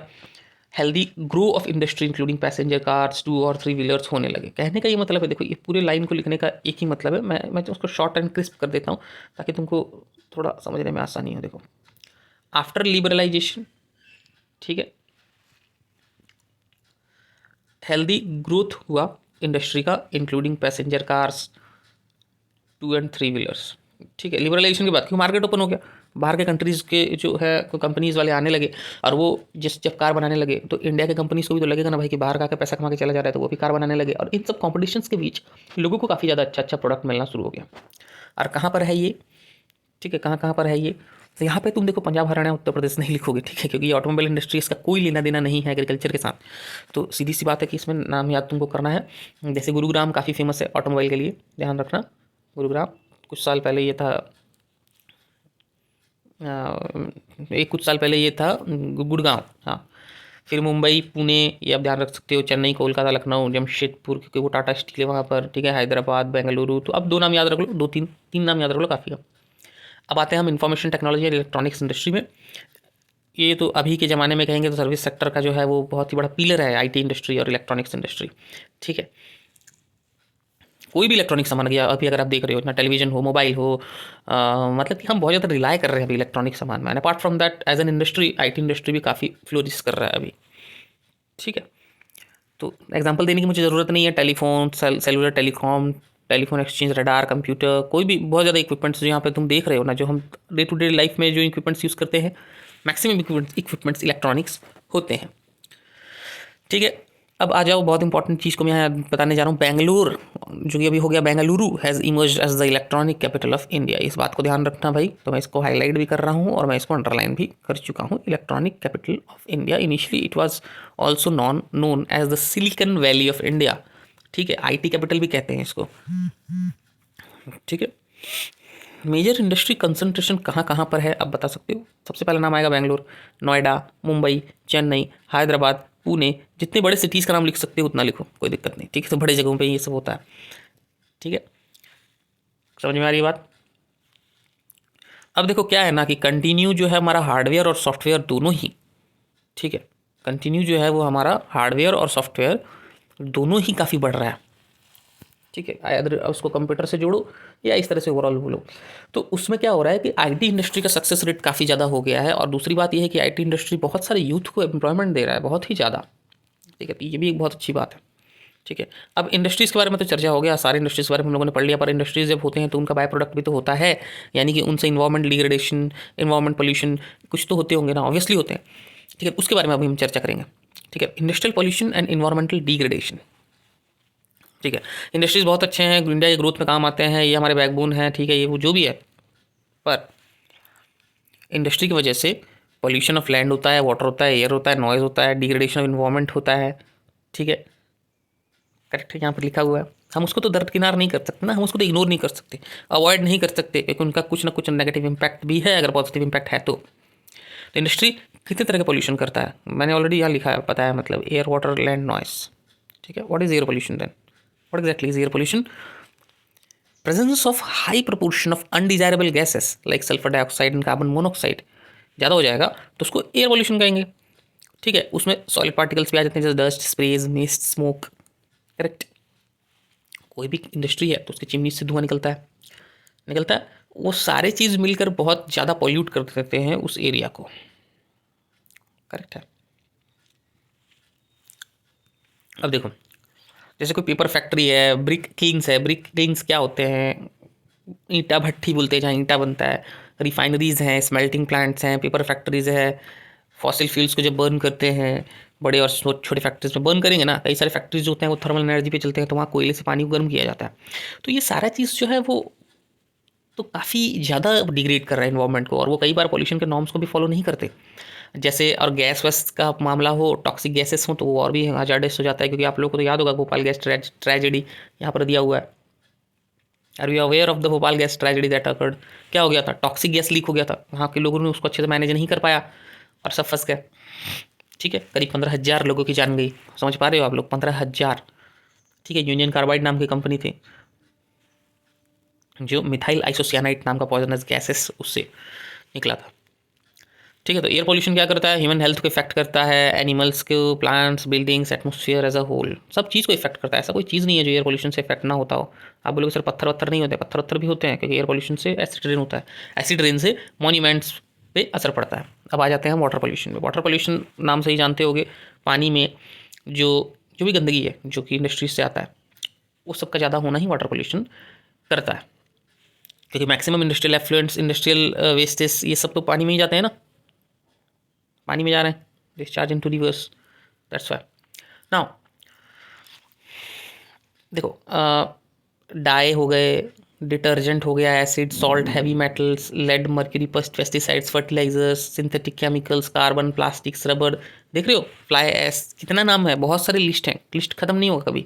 ये सब चीज़ वाटर पोल्यूशन करते हैं। ठीक है, ये सब सॉलिड वेस्ट हैं, ये वाटर पोल्यूशन करते हैं। तो बस 2 3 4 नाम याद रख लो, काफ़ी है, उतना डीप डाउन कहाँ घुसोगे। थर्मल पोल्यूशन में जब हम वाटर को गर्म करते हैं स्टीम बनाने के लिए, तो क्या होता है? हॉट वाटर को हम फैक्ट्रीज से डायरेक्ट रिवर में या पॉन्ड में डाल देते हैं कूल करने से पहले ही। अब क्या होगा भाई, उसमें रहने वाले जो भी जानवर हैं उनका क्या होगा? ठीक है, समझ सक रहे होगे, यही सब दिक्कत होती है। फिर न्यूक्लियर पावर प्लांट का वेस्ट को ठिकाने लगाना तो और भी बहुत बड़ा चीज़ है। ठीक है, क्योंकि अब न्यूक्लियर में रेडिएशन का लीकेज वीकेज अगर हो गया तो उनसे कैंसर होने के चांसेस रहता है, बर्थ डिफेक्ट्स होने के चांसेस रहते हैं, मिसकैरेज तक होने के चांसेस रहते हैं। ठीक है, तो काफ़ी जनरल सा कंसेप्ट है यहाँ पर, जो कि आप लोग आसानी से रीड करके समझ सकते हो। ठीक है, इस पर कोई बहुत बड़ा हार्ड चीज़ नहीं है। Dumping of waste like glass, harmful chemical, industrial effluents, packaging, salts, garbage, soil को भी यूजलेस बनाता है। ठीक है, तो वाटर से पॉल्यूशन जो कर रहा है वो सॉइल पॉल्यूशन भी तो कर रहा है ना, क्योंकि आप कोई भी चीज़ जो है वो मिट्टी में फेंक देते हो, वो मिट्टी को तो पॉल्यूट करता है। ठीक है, तो आप रीड कर सकते हो, that's not a very big issue to read it separately. Noise pollution क्या होगा? नॉइस पॉल्यूशन वो होता है जिसमें अनवांटेड साउंड आता है। ठीक है, किस किस का अनवांटेड साउंड होगा? या बहुत ज़्यादा लाउड साउंड होगा, अनवांटेड तो होगा या अनप्लीजेंट होगा। ऑब्वियसली मशीनरी का, कंस्ट्रक्शन एक्टिविटीज़ अगर चल रहे हैं इंडस्ट्री में तो फैक्ट्री इक्विपमेंट्स का, जनरेटर्स का, सॉज का, न्यूमेटिक इलेक्ट्रिक ड्रिल्स का, कितना सारा एग्जाम्पल इसमें दिया हुआ है। तो अगेन तुम 3 4 याद कर लो, काफ़ी है। इससे क्या होता है कि इससे नॉइस पोल्यूशन होता है, इससे हार्ट रेट इंक्रीज़ हो जाता है, ब्लड प्रेशर की इशू हो जाती है, कान खराब हो सकता है आपका, hearing impairment. So that's why this things are very very important to eradicate, to control anyhow. तो कंट्रोल कैसे करें, ये भी वही बोल रहा है। कंट्रोल करने से पहले ये देख लेते हैं कि कुछ टेक्नोलॉजी पार्क्स जो है हमारे देश में वो कहाँ कहाँ पर है। सॉफ्टवेयर टेक्नोलॉजी की बात कर रहा हूँ मैं। देखो, तिरुवनंतपुरम, चेन्नई, बेंगलुरु, मैसूरू, हैदराबाद, मुंबई, पुणे, इंदौर, भुवनेश्वर, कोलकाता, नोएडा, जयपुर, मोहाली। मुझे नहीं लगता कि इतना तुम कैसे, मतलब कि ये तो बहुत ही मेजर सिटीज़ हैं, इनको याद करना कोई बहुत बड़ा टास्क नहीं है। ठीक है, अब लास्ट पॉइंट जो है इस चैप्टर का, जो इस चैप्टर का मेन आंसर बन सकता है यहाँ पर, मतलब कि ऐसा पार्ट जहाँ से क्वेश्चन बने, वो है ये। क्या क्या स्टेप आप ले सकते हो इंडस्ट्रियल पॉल्यूशन को कंट्रोल करने के लिए? मिनिमाइज करो वाटर। ठीक है, minimising use water for processing by reusing and recycling it. Water को जितना रीयूज करो, रिसाइकल करो, तो वाटर वेस्ट नहीं होगा। और साथ ही साथ उसको ठंडा करने की कोशिश करो हर स्टेज में, या उसको हर स्टेज में क्या करना है, उसके यूसेज को, उसके वेस्टेज को कम करने की कोशिश करना है। रेन वाटर को हार्वेस्ट करना सबसे बेस्ट होता है। मैं कीवर्ड्स को अंडरलाइन कर रहा हूँ जानबूझ का। हॉट वाटर को ट्रीट करो, और एफ्लुएंट्स को भी थोड़ा ट्रीट करो, रिवर और पॉन्ड में भेजने से पहले, फेंकने से पहले थोड़ा ट्रीट करो, जितना हो पाए तुमसे उतना उसको बेटर करने का कोशिश करो। लेकिन एकदम इतने 100% गंदगी फेंकने की ज़रूरत नहीं है। अगर आप खुद उसको फिल्टर कर सकते हो, ठीक कर सकते हो 50%, उतना करो, तब उसको पानी में फेंको। ओके, क्या कर सकते हैं? Primary treatment by mechanical means, मतलब कि आप स्क्रीनिंग, ग्राइंडिंग, फ्लक्चुलेशन, सेडिमेंटेशन प्रोसेस से उसको थोड़ा बेटर बना सकते हो। ठीक है, नाम याद रख लो। Secondary treatment by biological process, tertiary treatment by biological, chemical, physical processes. देखो एग्जाम में इतना ये सब लिखने को आएगा नहीं क्योंकि खुद दिया ही नहीं है कुछ, तो आपको टेंशन लेने वाली कोई बात नहीं करनी है। आपको बस इतना करना है कि आपसे जितना बन पाए उतना बेटर करके उस चीज़ को, चाहे वो एयर हो या वाटर हो, उसमें रिलीज़ करना चाहिए, ताकि आपका भी तो कोई जिम्मेदारी है ना इस समाज के प्रति। ठीक है ना। ग्राउंड वाटर का इस्तेमाल जो आप कर रहे हो वो थोड़ा सा लिमिट में करो, ताकि ग्राउंड वाटर बचे रहे, ख़त्म ना हो।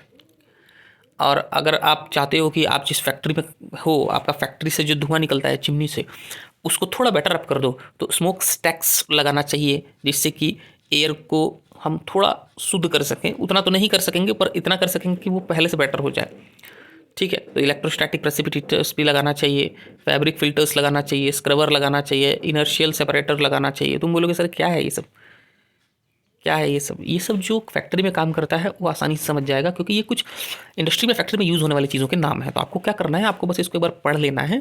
2-3 नाम भी अगर आप याद कर पाते हो कि उसको हम लगा देंगे तो हमारा एयर शुद्ध हो जाएगा, थोड़ा बेटर हो जाएगा रिलीज़ करने के पहले, मोर देन इनफ है। ठीक है, क्योंकि ये सब चीज़ों से आपको अभी कोई लेना देना नहीं है। ठीक है, मशीनरी इक्विपमेंट या जनरेटर्स जो भी आप यूज़ कर रहे हैं या देख रहे हैं कि प्लांट में यूज़ हो रहा है, उनमें साइलेंसर लगाना चाहिए। ठीक है, मशीनरी को रीडिज़ाइन करो, दोबारा डिज़ाइन करो, ताकि वो एनर्जी एफिशिएंट हो जाए, रिड्यूस करे नॉइस को। तो काफ़ी जनरल सा चीज़ है। जितना पोल्यूशन दिया है उस पोल्यूशन का एक एक सोल्यूशन आपको देना है। समझ पा रहे हो क्या वर्ड बोला मैं? समझ पा रहे हो ना वर्ड का मतलब? यानी आपको पॉल्यूशन का एक सोल्यूशन देना है बस। एयर पोल्यूशन है, एयर का पोल्यूशन का सोल्यूशन है, वाटर पोल्यूशन का क्या सोल्यूशन है, नॉइस पोल्यूशन का क्या सोल्यूशन है, क्योंकि यहाँ मैंसनड है, तब दे सकते हो आसानी से, कोई प्रॉब्लम नहीं है। देखो यहाँ पे नॉइज़ एब्जॉर्बिंग मटेरियल का यूज़ होना चाहिए, ईयर प्लग्स का यूज़ होना चाहिए। ठीक है, ये सब तो हमने भी देखा है, हम जहाँ रहते हैं वहाँ प्लांट एरिया बहुत था पहले, तो हमने देखा है ये सब, काफ़ी नज़दीक से देखा है। एनटीपीसी के बारे में बताया गया है कि वो एक obviously major power providing corporation है, नेशनल थर्मल पावर कॉरपोरेशन। और इसके जो यूज़ हैं, इसका जो काम करने का तरीका है, ये किस तरह से काम करता है, किस तरह से ये इन्वायरमेंट को प्रोटेक्ट करने में हेल्प करता है, किस तरह से अपने खुद अगर कुछ चीज़ खराब कर रहा है, पॉल्यूशन ला रहा है, उसको कंट्रोल कैसे करता है, ये सारा चीज़ इसमें दिया हुआ है। आप एक बार रीड कर सकते हो, rest I don't think it's so important. So ये चैप्टर तो कंप्लीट हो गया। इस चैप्टर में अगर कोई भी डाउट हो तो आप लोग मुझे कमेंट करके या मेरे टेलीग्राम चैनल पर मुझसे पूछ सकते हो। I am open for everyone any time. Correct? Okay. Separately we will do sessions for question answers. Okay, तो वो हम नेक्स्ट वीडियोज़ में आप चेक कर सकते हो इसके क्वेश्चन आंसर्स। हर चैप्टर के रेस्पेक्टिव क्वेश्चन आंसर्स मैं करवाने वाला हूँ। Okay, bye bye, have a nice day everyone.